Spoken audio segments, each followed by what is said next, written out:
Hello, what is up mga ma'am, sir, ma'am? Ako po si Ralph Cifra, isang visual artist from Manila. And today, we are going to talk about the McFarlane Toys Deathstroke X Punisher. We have Batman The Dark Knight and Batman Injustice Armor.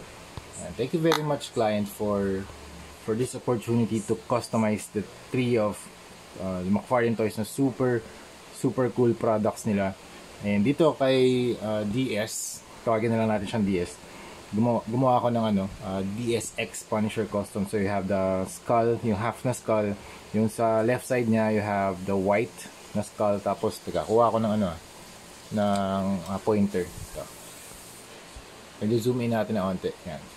So here you have the white part of the skull. Dito naman medyo gray para hati pa rin yung kanyang mask design. And then you have the nag-apply ako ng red, orange, and yellow para dun sa eyes niya. Tapos for detailing, black lines. Dito naman, white lines. Teka, zoom in din natin. Yan. Okay, tapos dito sa kanyang pouches, nag-apply ako ng ayun, leather brown. Dun sa red, swarm red. Tapos dito, white from Hero Paints. And then black detail from Armored Komodo. White, black primer. Tapos dito naman sa gold parts, metal color from Vallejo gold. And then nag-add ako ng weapons 1, 2, 3. Actually wala na ako rifle type puro submachine gun type tsaka mga pistols. Pero kung meron ako, actually ito mga submachine gun din pala. Kung meron ako mga rifle type, yun ang i-equip ko sa kanya. And then bandana soaked with blood effects. Tapos dito rin may mga blood effects din dito. Yan. Tapos number 8 para alam natin kung ilan na yung mapatay ng big boss. Yan. Tapos dito sa scales, gold din yung ginamit ko. Dito leather brown, gold buckle, silver gun or gunmetal gray colored gun. And then you have color separations like gray parts dito sa kanyang thighs, dito sa kanyang legs, dito rin sa kanyang feet. Okay? Sa back, ayun, mga straps, leather brown, tapos buckles, color gold.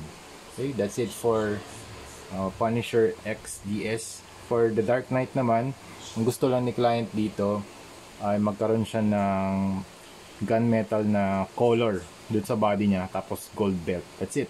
Tapos gold din yung mga weapons. Tapos yung kanyang mouth area, nag-apply ako ng wash, brown wash para magkaroon ng shadows. And then nag-add na rin ako ng warm red for the blood effects. Teka, yan, para makita nyo yan. Ganyan. Okay, look down muna siya. Tapos ito rin si Batman Injustice naman, same process lang. So black primer, gunmetal dry brushing. Yan. Tapos you have the gray parts dito sa chest, sa arms, sa legs, and sa may shin area at saka sa knees. Sa likod, nothing much. Gold belt, silver buckle. Articulation, wala namang pinagbago, same pa rin. Okay?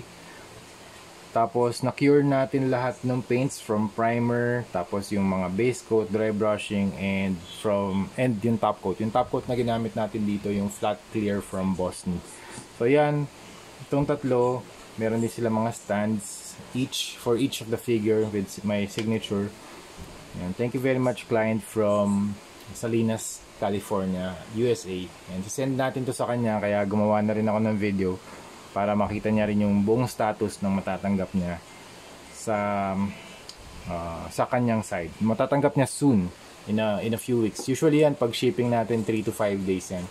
Meron din tayong custom box art design for Punisher. Yan.